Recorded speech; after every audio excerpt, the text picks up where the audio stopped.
Ok, entonces, el día de hoy vamos a continuar conociendo las propiedades de las ondas sinusoidales. En la clase de ayer hicimos la deducción de la función de onda. La función de onda sinusoidal nos permite encontrar el desplazamiento transversal que tienen las partículas en la cuerda en función de su posición y del tiempo. Aprendimos también que hay unas nuevas cantidades que vamos a utilizar para describir a la onda. Una de ellas es el número de onda, que viene a ser una especie de frecuencia angular, pero en términos de distancia. También aprendimos sobre la fase de la onda, que me va a decir a mí cuál es el- la diferencia que hay entre un punto y otro en un momento dado. Hicimos un ejercicio donde aplicamos estas ideas y pues el día de hoy ya les había adelantado que las partículas en el medio realizan un movimiento armónico simple y pues básicamente el día de hoy vamos a probar eso, encontrando, además de la posición de la partícula, la velocidad y la aceleración. Entonces, nosotros tenemos que la función de onda es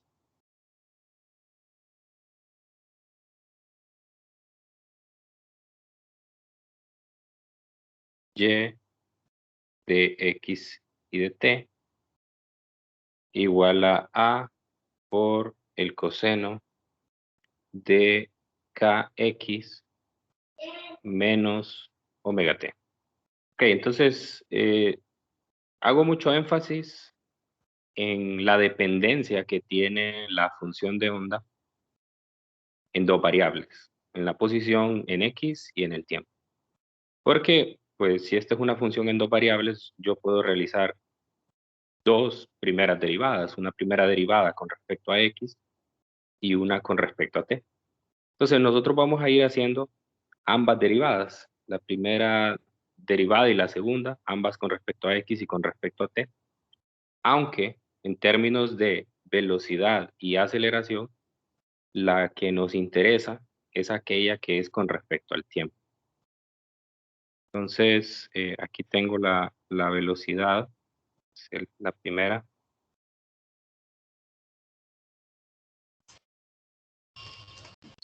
La velocidad, le voy a poner un subíndice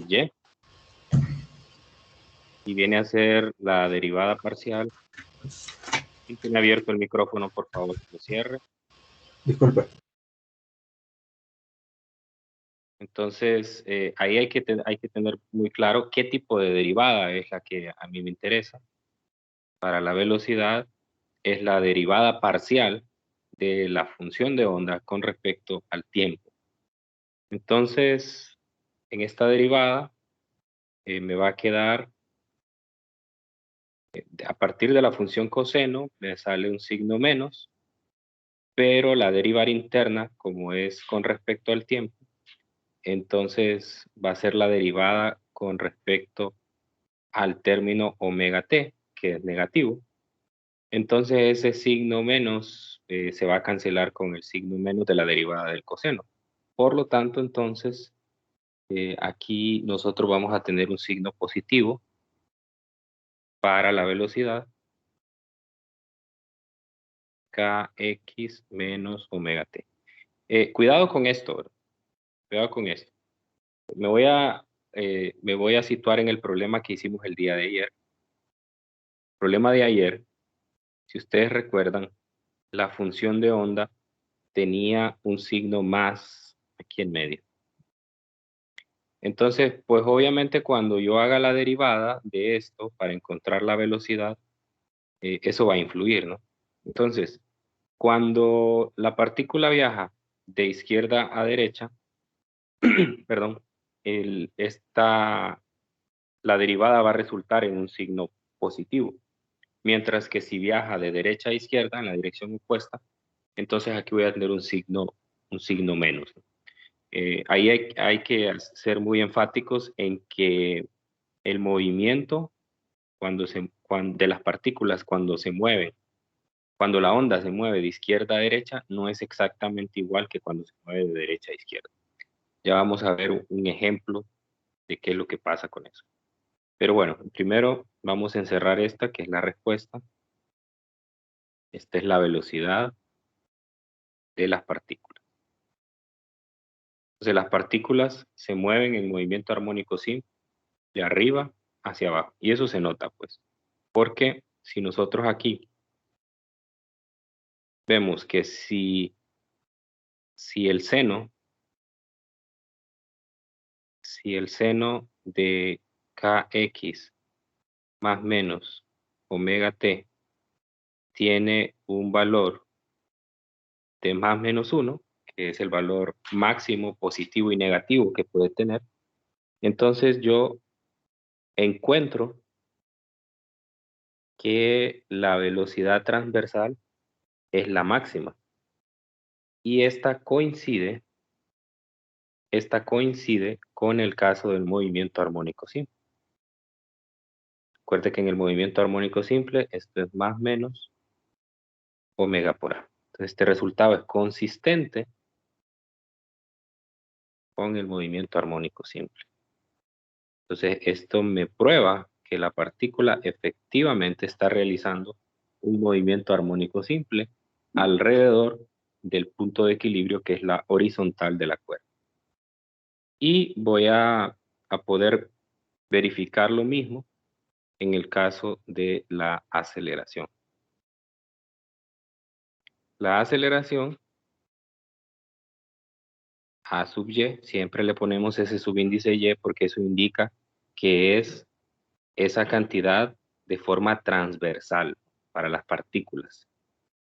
Entonces será la segunda derivada de y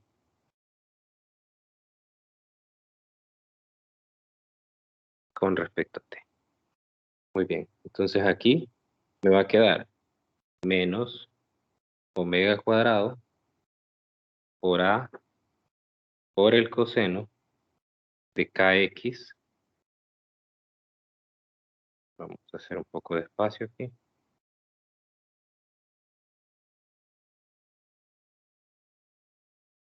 Kx menos omega t. Y al igual que en el movimiento armónico simple,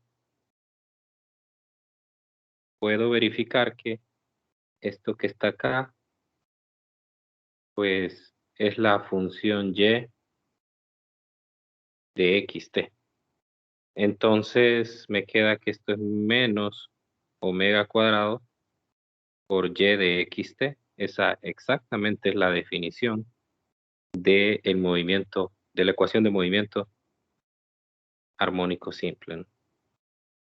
Que la segunda derivada de la posición con respecto al tiempo es igual a menos omega cuadrado por y. Ahora, la diferencia aquí es que pues no me interesa realmente tanto ver todas las propiedades del movimiento armónico simple, sino que simplemente saberlo, y si en algún momento me piden, tal vez, quizás lo más que me puedan pedir en un problema es velocidad máxima, aceleración máxima transversal, ¿verdad? Pero no voy a entrar en tantos detalles como en el caso anterior, porque sería un poco repetitivo. Lo mismo pasará si quiero la aceleración máxima.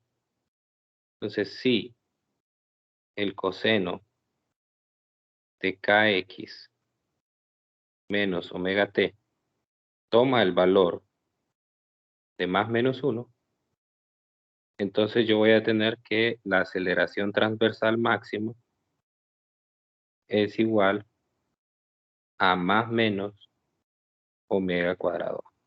Otra vez, este es una evidencia de que realiza un movimiento armónico simple.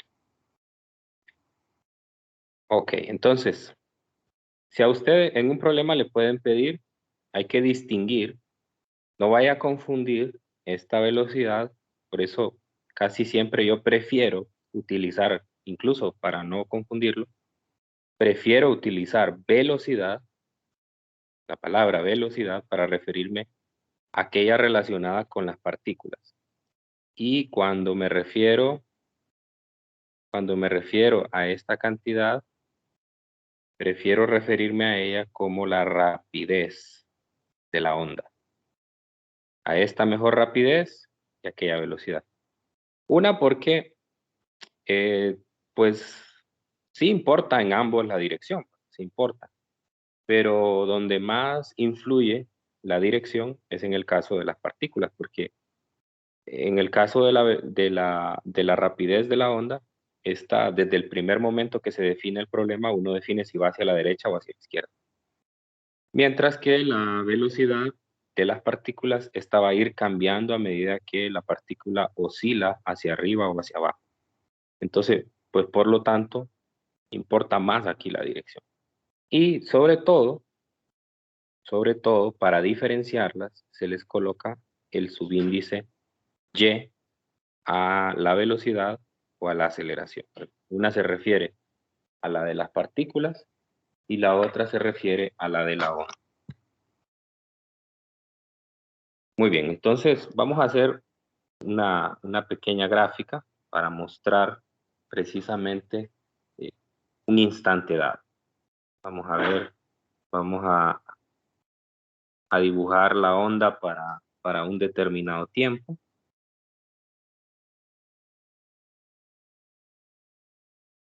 Ok, entonces esta será la posición en y esta en X. Y entonces voy a dibujar a la onda en t igual a 0. Recuerde que la onda tiene una figura diferente, una configuración diferente dependiendo del tiempo. Okay, entonces, para este tiempo, vamos a decir que la onda tiene esta forma. Es decir, que el movimiento de la onda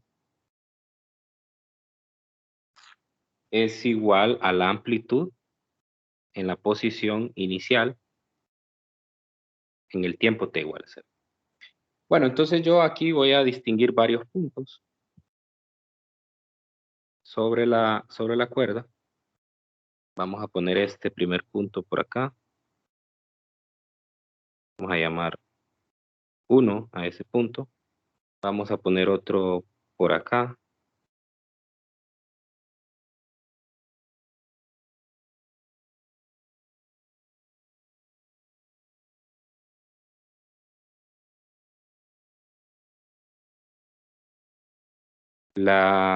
El tercer punto, vamos a poner este por acá, solo para analizar tres diferentes.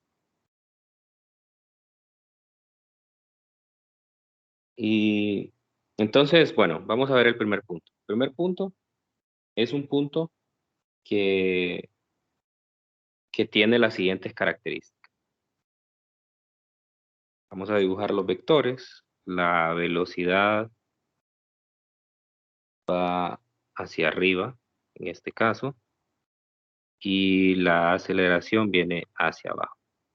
Entonces, lo que yo puedo interpretar de ese punto es un punto que se va moviendo hacia arriba.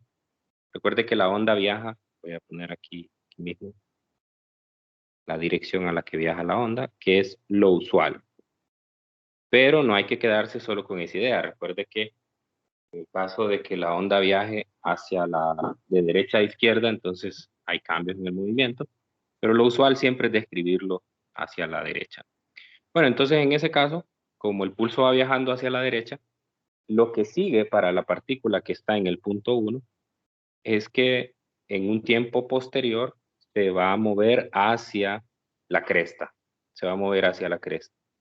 Y cuando llegue a la cresta, pues obviamente va a tener una velocidad cero y una aceleración máxima.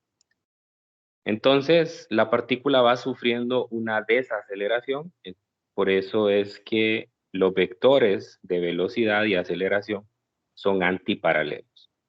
De hecho, no lo estoy mostrando como cantidades, porque no es el objetivo, pero ya en ese punto el vector de velocidad pues poco a poco se va haciendo cada vez más pequeño hasta que llega a ser cero cuando la partícula está en una cresta. Ahora, en el punto 2, bueno, voy a poner un punto adicional aquí porque pues, me interesa contrastarlo. Voy a ponerle a este el 2.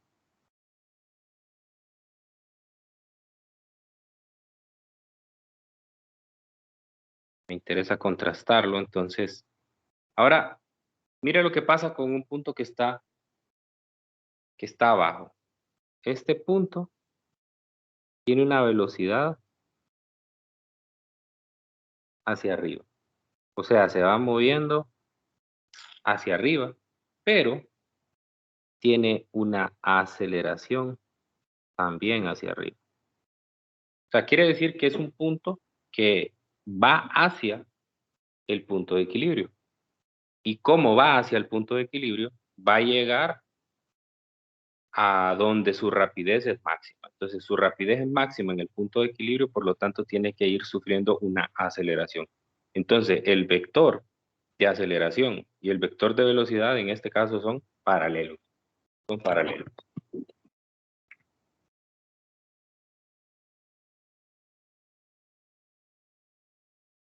Muy bien. Ahora vamos a ver el siguiente punto, el punto número 3.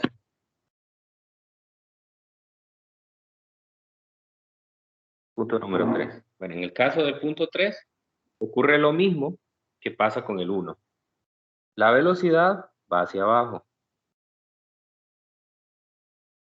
La velocidad va hacia abajo.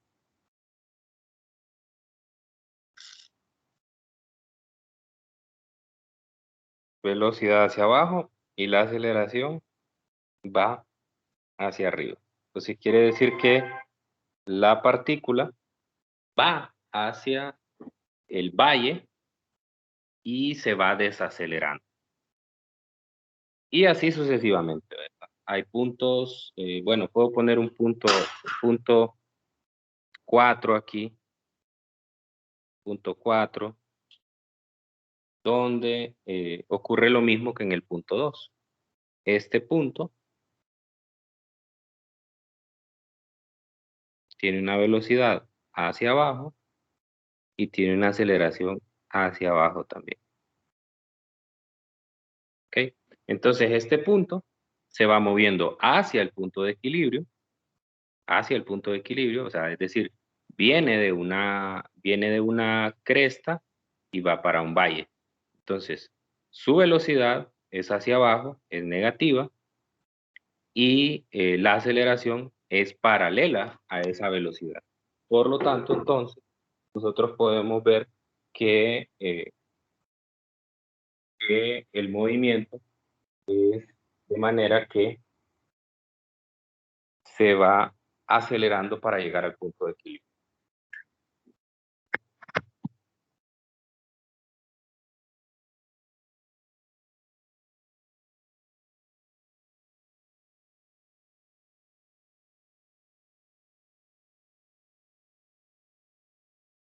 Permítame un momento.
Ok, sigamos.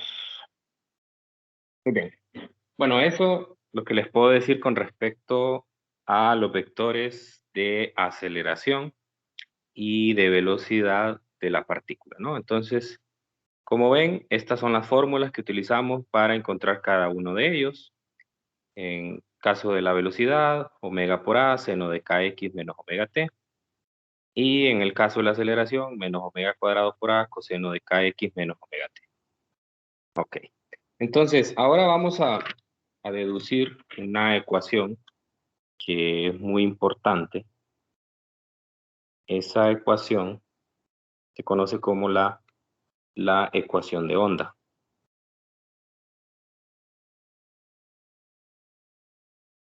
Ecuación de onda. Esta ecuación es una ecuación importantísima porque es la ecuación que me permite a mí describir a las ondas en cualquier medio, en cualquier medio. Entonces, para deducirlo, vamos a encontrar las derivadas.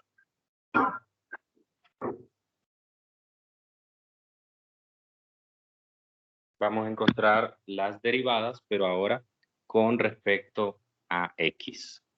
Con respecto a x.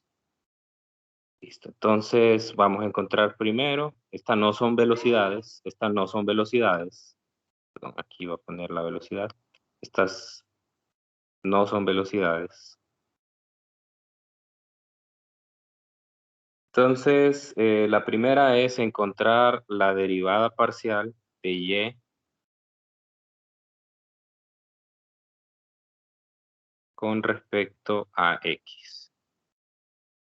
Muy bien, entonces, si hago la derivada parcial con respecto a x, entonces me va a quedar menos a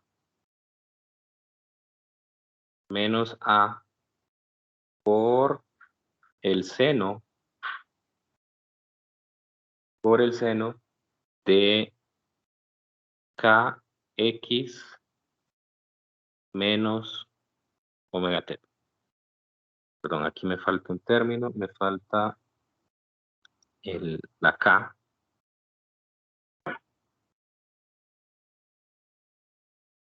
Menos k por a. En este caso es la derivada con respecto a x. Entonces el término interno que derivo es el de kx. Luego voy a hacer la segunda derivada. La segunda derivada de y con respecto a x es igual a menos k cuadrado por a el coseno de kx menos omega t. Muy bien, entonces ya tengo las dos derivadas. La primera vendría a ser como una especie de velocidad, no es una velocidad, realmente es una pendiente, representa la pendiente de la cuerda en un punto dado. Y la segunda vendría a ser como la aceleración, pero no es una aceleración. Entonces lo que voy a hacer aquí es utilizar las dos derivadas. Las derivadas que serían las derivadas con respecto, la segunda derivada con respecto al tiempo entre la segunda derivada con respecto a x. Entonces, a ver, dividiendo, entonces me queda la segunda derivada de y, no le voy a poner la dependencia en este caso, solo con respecto a quién, entre la segunda derivada con respecto a x. Muy bien, entonces sustituyo cada una. La derivada con respecto a t me dio, recordemos que me dio menos omega cuadrado por, bueno, eso es importante decirlo aquí arriba también, no lo puse. Esto es menos k cuadrado por y. Si se fijan, esta parte que me queda aquí es realmente y. Entonces, en el numerador me queda menos omega cuadrado por y de xt, y abajo me queda menos k cuadrado y de xt. Entonces, se me cancelan los y solo me va a quedar omega entre k elevado al cuadrado. ¿Y qué es omega entre k? ¿Lo recuerdan? De la clase de ayer.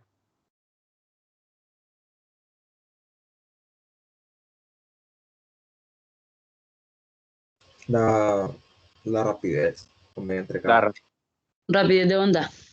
la rapidez de la onda. Entonces, solo sería aquí la rapidez al cuadrado. ¿Ok?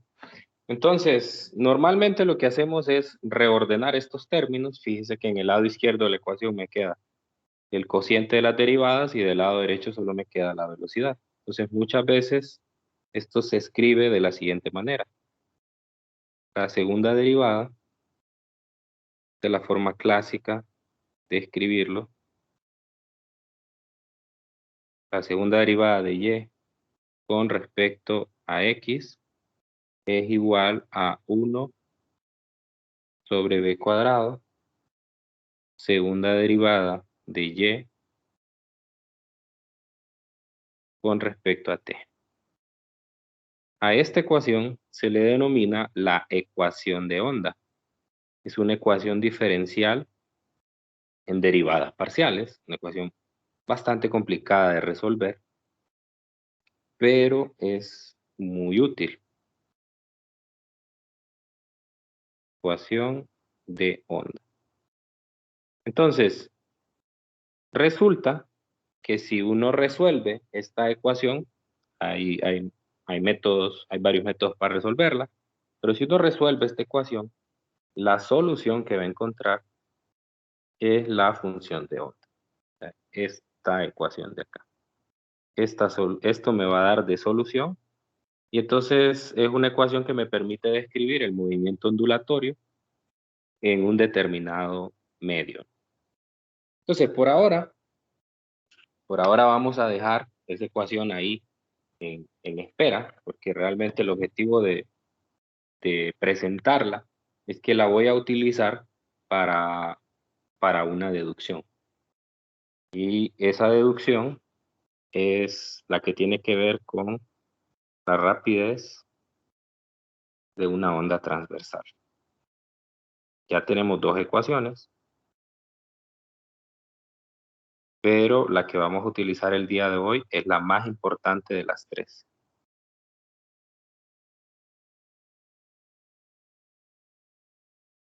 Entonces, esta rapidez está en función de parámetros que tienen que ver con el medio. Eso es muy importante en el movimiento ondulatorio porque las propiedades del medio también afectan el movimiento de la onda. No es lo mismo que usted lance un pulso en una cuerda que está bien tensada a una cuerda que está floja.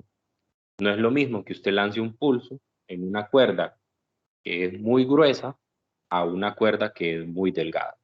Entonces, el medio afecta la velocidad o la rapidez en la que se va a propagar una onda por él. Entonces, eso es lo que vamos a hacer el día de hoy. Ok, vamos a considerar un segmento de cuerda. Hacer una figura aquí. Un segmento de cuerda. Un segmento de cuerda. Y vamos a dibujar los vectores de tensión que hay sobre él. Ok, entonces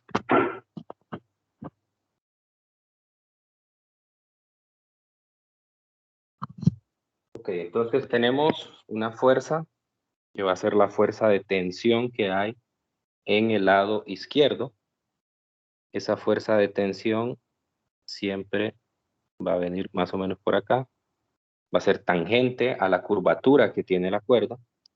Y por aquí va a venir otro vector de fuerza de tensión. Al del lado izquierdo le voy a llamar F1 y el del lado derecho le voy a llamar F2.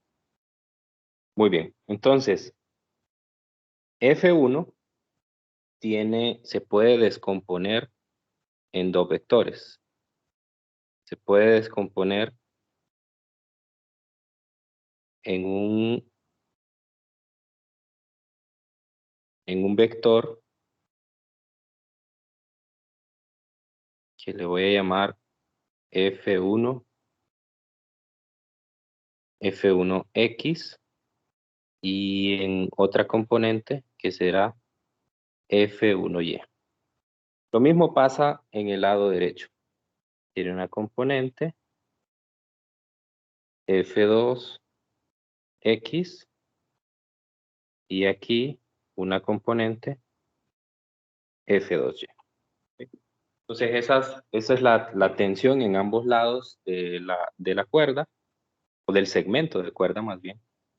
Y el segmento de cuerda tiene una longitud igual a delta X. Ese es el tamaño del segmento de cuerda. Entonces voy a decir que este punto, si yo defino acá un eje X, entonces aquí voy a tener X en este extremo y aquí X más delta X, que es la longitud del segmento. Muy bien, entonces ahora voy a caracterizar cuál es la masa que tiene el segmento.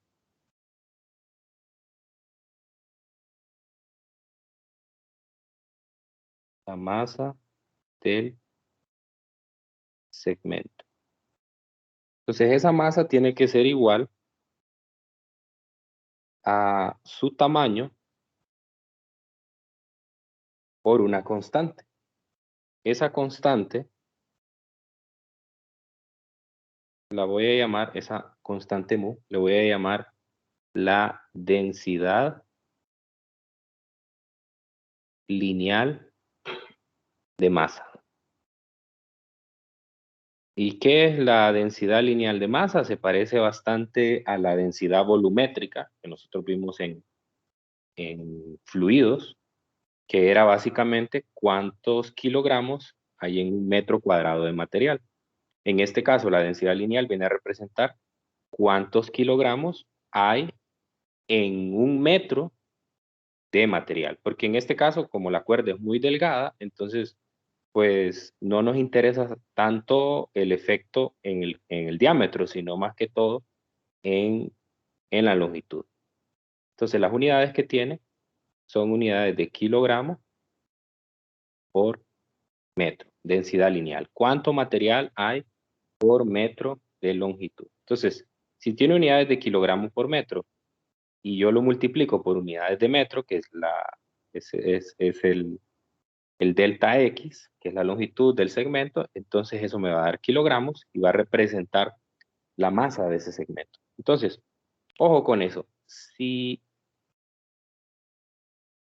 mu, la cantidad que acabo de definir, la densidad lineal, es una constante,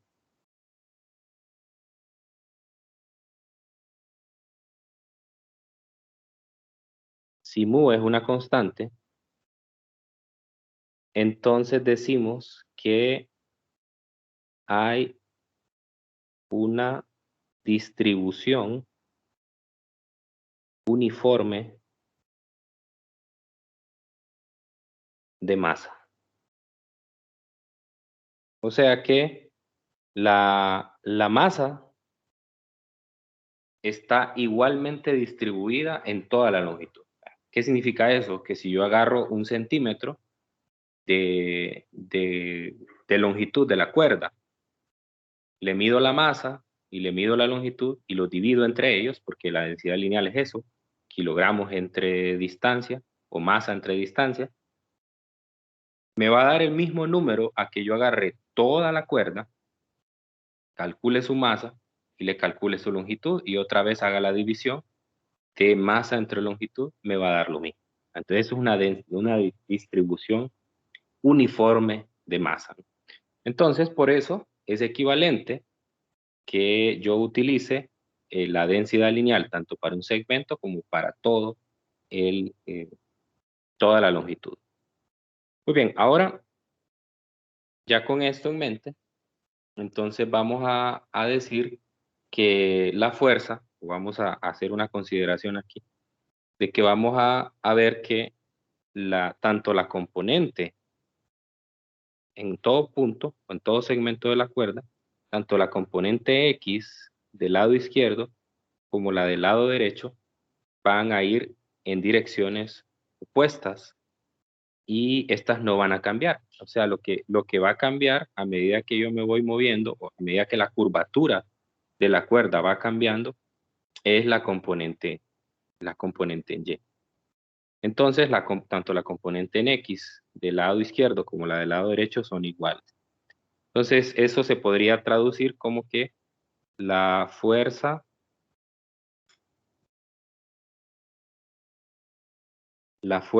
horizontal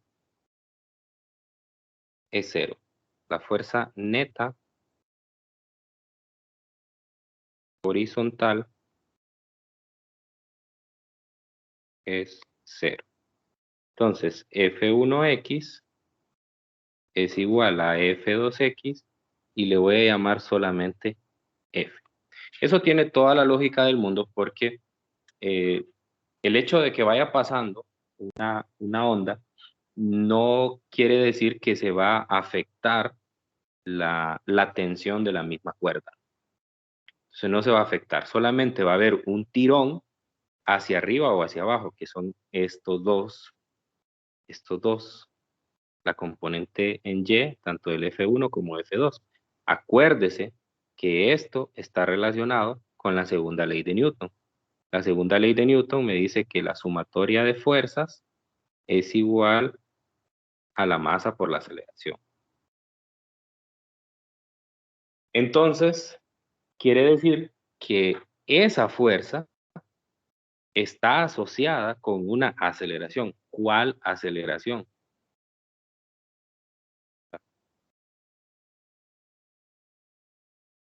¿Cuál aceleración? Es precisamente esta aceleración que dedujimos anteriormente de la función de onda. Precisamente de ahí viene. Entonces, ese tirón hacia arriba está asociado con esta aceleración. Por eso le pongo ahí, la sumatoria de las fuerzas es igual a la masa por la aceleración. Y en el caso de la fuerza neta horizontal, existe la misma tensión, tanto en el lado izquierdo como en el lado derecho. Entonces, es 0 y por lo tanto, el movimiento resultante es transversal, como nosotros ya habíamos deducido. O sea, la partícula solo se mueve hacia arriba o hacia abajo. Si estas dos fuerzas no fueran iguales, entonces tendríamos un movimiento de las partículas hacia adelante y hacia atrás. Y eso ya vimos que solo ocurre en el caso de las ondas longitudinales. En las ondas transversales las partículas solo se mueven hacia arriba y hacia abajo. ¿Ok? Listo. Ahora vamos a ver en mayor detalle esos vectores que están descompuestos tanto en el lado izquierdo como en el lado derecho. Voy a ver nada más el del lado derecho. Entonces tengo un vector de fuerza que es F2. Este tiene, hacia acá puedo decir yo que aquí está la componente, este lado, lo que quiero hacer es formar un triángulo. Este lado del triángulo vendría a ser F2Y y el lado adyacente vendría a ser F2X, pero a F2X dije que le voy a llamar F, la tensión. Y aquí entonces va a haber un ángulo dependiendo de cuál sea la pendiente o la curvatura de la cuerda. Entonces yo puedo decir que la pendiente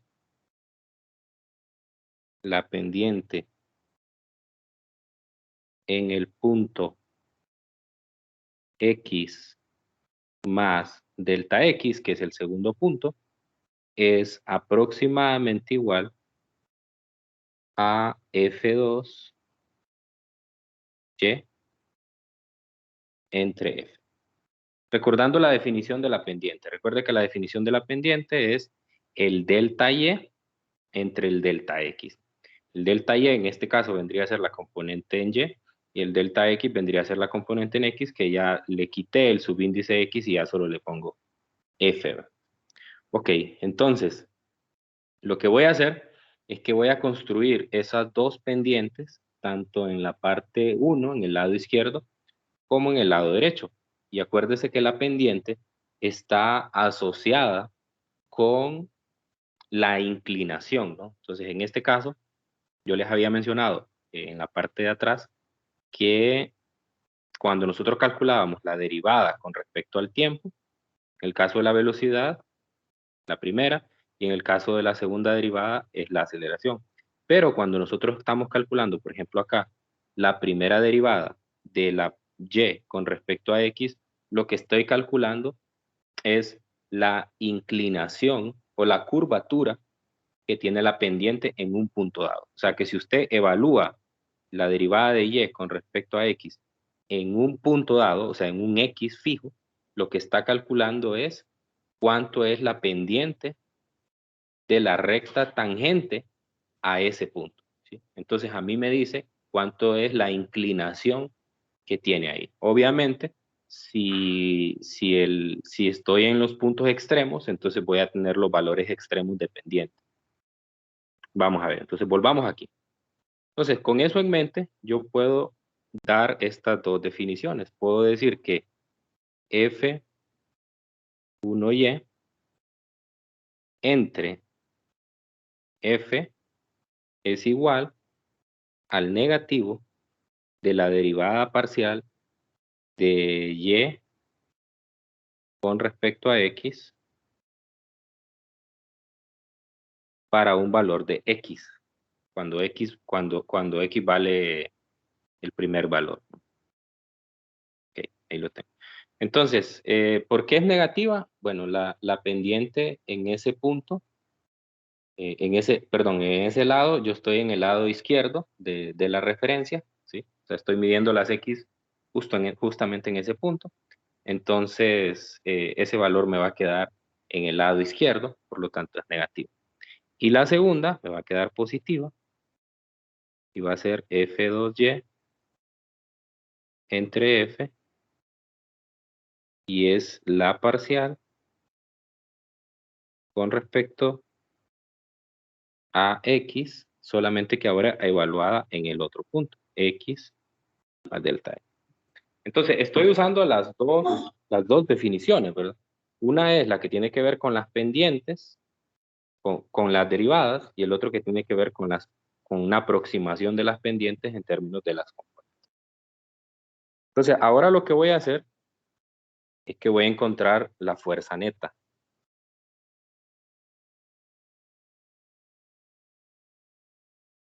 La fuerza neta, pues en Y, que es únicamente donde va a haber una fuerza neta distinta de 0, va a ser F1Y más F2Y. ¿Ok? Y si yo despejo de las dos ecuaciones anteriores para F1Y y F2Y, entonces me van a quedar aquí las derivadas. Así que me va a quedar como factor común la F, que la F realmente lo que representa es la tensión de la cuerda. Y aquí me va a quedar la primera derivada evaluada en el punto X más delta X menos la primera derivada ahora evaluada en el punto X. Bueno, desde ahí más o menos uno va viendo para dónde va la cosa. Esa forma que tengo ahí se parece mucho a la forma, o ya tiene la pinta de la forma de una derivada. Acuérdese que cuando uno evalúa una derivada usando la definición, siempre aparece el límite cuando delta de x tiende a 0 de la función evaluada en x más delta x menos la función evaluada en x dividido entre delta x. No sé si se acuerdan de esa derivada. Para ahí vamos. Para ahí vamos. Entonces, la segunda ley de Newton me dice lo siguiente. Segunda ley me dice que la sumatoria de fuerzas en Y es igual a la masa por la aceleración en Y. Entonces, sustituyo que tengo atrás, que bueno, lo voy a copiar mejor, más fácil. Vamos a copiarlo y lo vamos a pegar allá.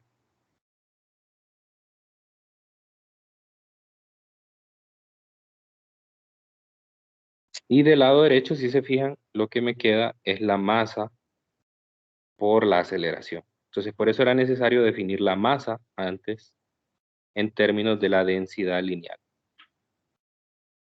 Ok, entonces tengo la masa. ¿Se acuerdan? La masa era el producto de la densidad lineal de masa por el diferencial de X. Esto es la masa del segmento de cuerda. Multiplicado por la aceleración en Y, pero ya sabemos que la aceleración en Y es la segunda derivada de Y con respecto a T. Ok, entonces lo que voy a hacer es que voy a dividir ambos lados de la ecuación entre lo siguiente. Voy a poner aquí ambos lados con el objetivo de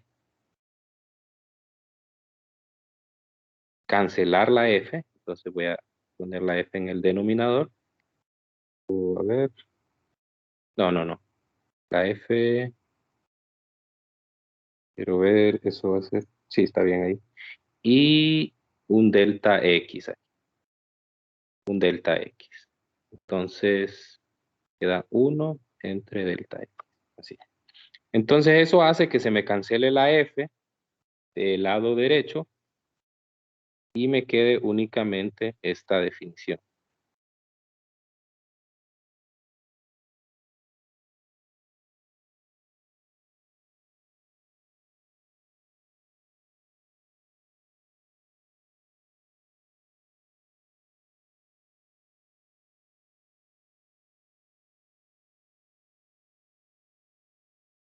Y del lado derecho me va a quedar nada más un delta X.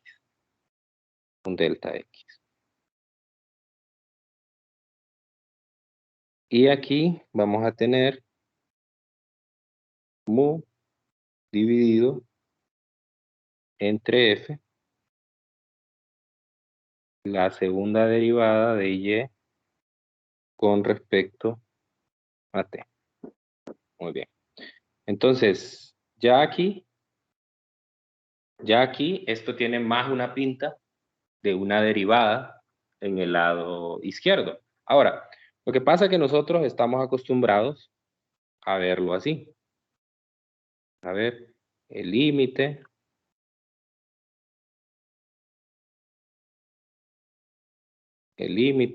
cuando delta de x tiende a 0 de la función evaluada en x más delta x menos la función evaluada en x. Esta. Entonces esta pues es la derivada de la función con respecto a x. Entonces eso es lo que voy a hacer. Voy a tomar el límite cuando delta de x tiende a 0. Es decir, si delta de x tiende a 0, lo que estoy haciendo es haciendo que el segmento se vuelva muy pequeño. Y entre más pequeño vuelvo el segmento, menos error cometo. Ok, entonces, si ocurre eso, entonces, ¿qué hay en el lado izquierdo? Tengo una derivada, ¿la derivada de quién? Comparen esas dos definiciones. ¿La derivada de quién tengo? ¿Cuál sería la función en este caso a derivar? En ese en esa definición de un límite.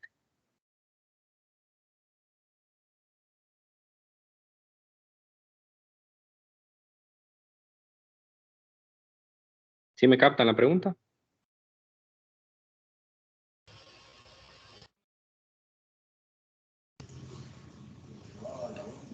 ¿Cuál sería la función de la definición de la derivada? Sería el primer término que está aquí, ¿verdad? La derivada parcial. Correcto, la derivada parcial. Y si a la derivada parcial le calculo la derivada, ¿qué es lo que me da? Entonces lo que les pregunto es, ¿a qué es igual todo el término del lado izquierdo?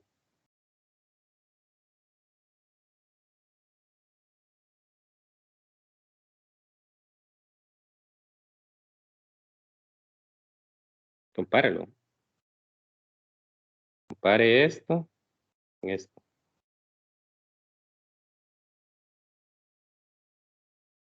¿A qué será igual el lado izquierdo de esa ecuación? ¿Nada? ¿Ni idea?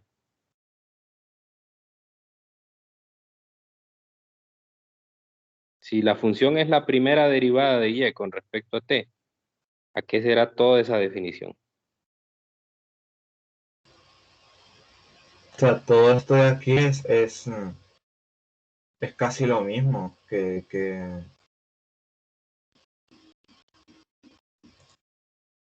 todo esto que está aquí, lo de la definición de límites, casi lo mismo lo que está arriba. Solo es Correcto. por dy sobre la derivada parcial de y sobre la derivada parcial de dx.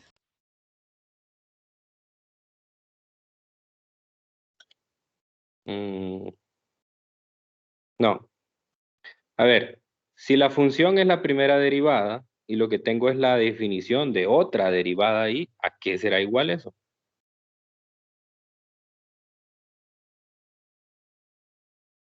A la segunda derivada de y con respecto a x. ¿Sí o no?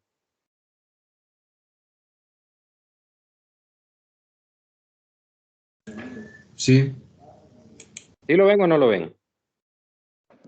No, Lick, yo no lo veo. Si lo puedes explicar, por favor. Por 2. Sinceramente, no, Lick. Vea, esta f, ¿qué significa esto? La función, ¿lo vieron?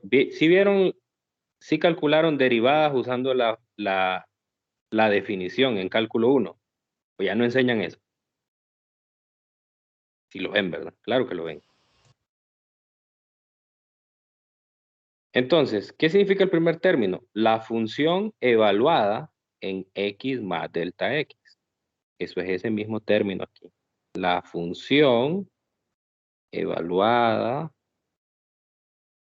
en x más delta x. ¿Y quién es la función? La función es la derivada de y con respecto a x. ¿Sí o no cuando yo derivo una función eso me da otra función? Sí, ¿verdad? Entonces, ¿qué es lo que tengo ahí? La función evaluada en x más delta x. Ok, entonces voy igual ahí. Menos la función evaluada en x. Lo mismo que tengo aquí. Ok. Y acá tengo mi delta x. Entonces, por lo tanto, f, aquí, en esta definición, f es la parcial de y con respecto a x. Y si a la parcial de y con respecto a x le calculo otra vez una derivada, eso es la segunda derivada de la función y con respecto a x. ¿Todavía no los convenzo?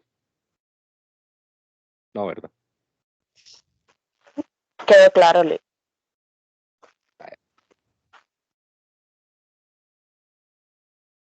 Y del lado derecho solo tengo que copiar lo que ya tengo. Ah, ¿y esto a quién se parece? ¿A qué ecuación se parece eso? Eso que acabo de llegar.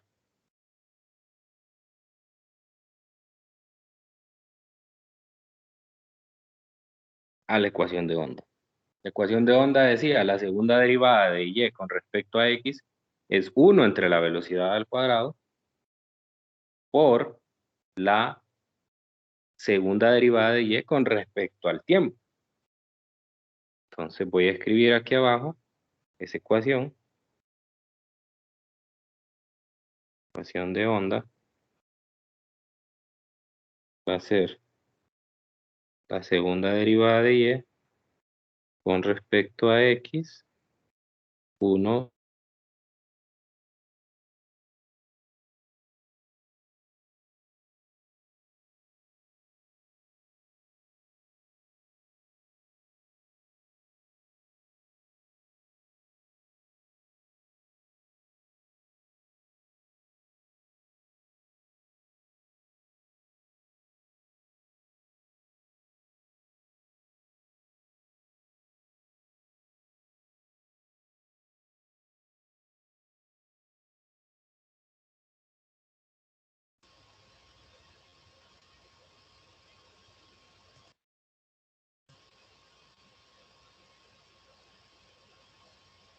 Hola.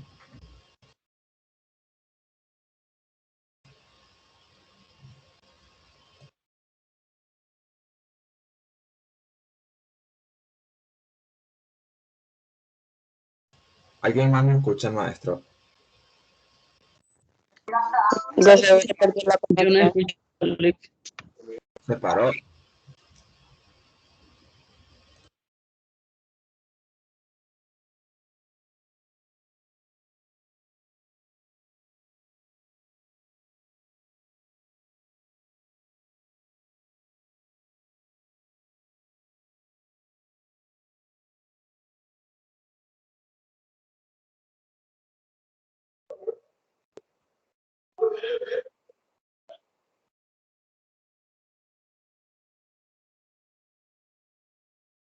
Hola, ¿me escuchan? Ahora sí. Sí, le escucho. Sí, disculpen que se me reinició el router, no sé qué pasó. Solo déjenme que concluyo lo que les estaba presentando.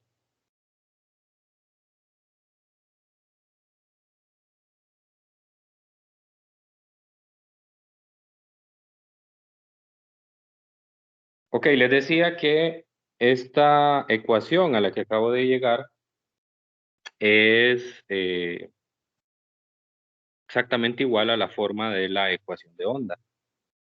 Entonces, esa ecuación la puedo comparar y entonces al compararla puedo tener una definición alternativa de la velocidad, ¿no? Entonces, comparando,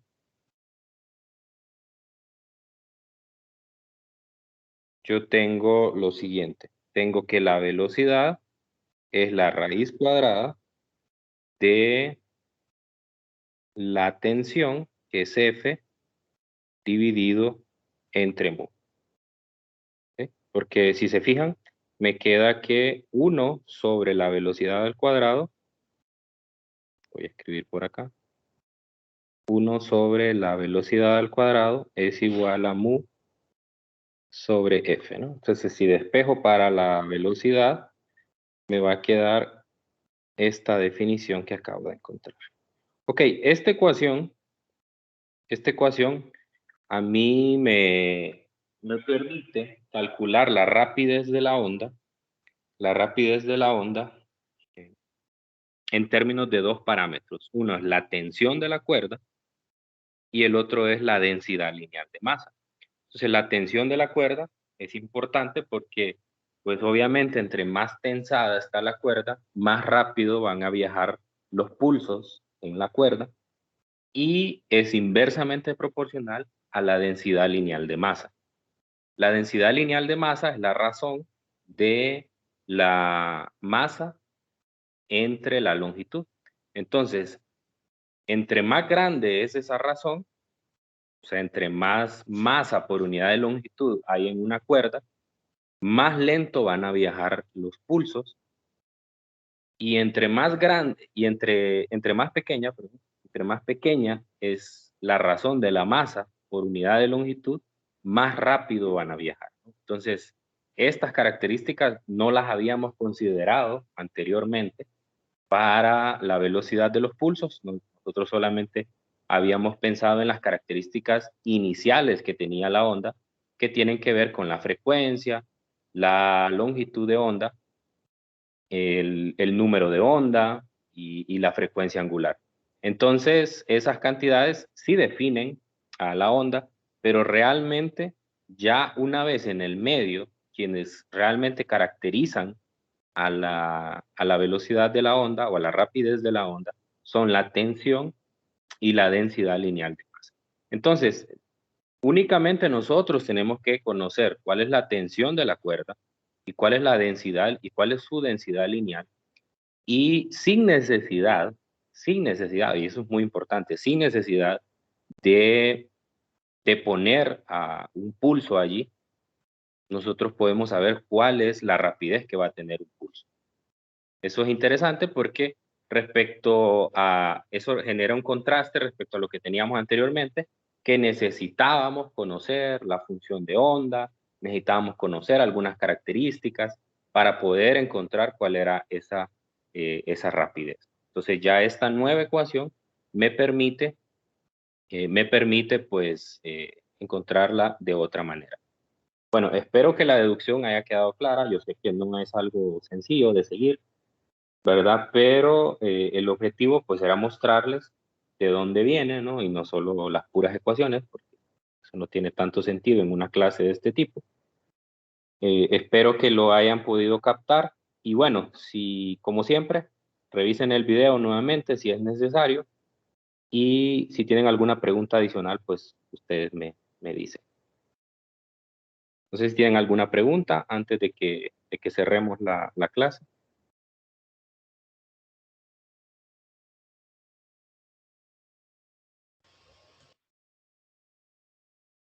Listo, entonces aquí nos quedamos y nos encontramos el día de mañana. Mañana vamos a hacer un problema donde vamos a aplicar esta relación y probablemente hablemos un poco de energía también. Listo, cuídense mucho y que tengan un feliz día. Gracias, Lick. Gracias. Feliz día. Licenciado. Buen día, Lick. Gracias, igual.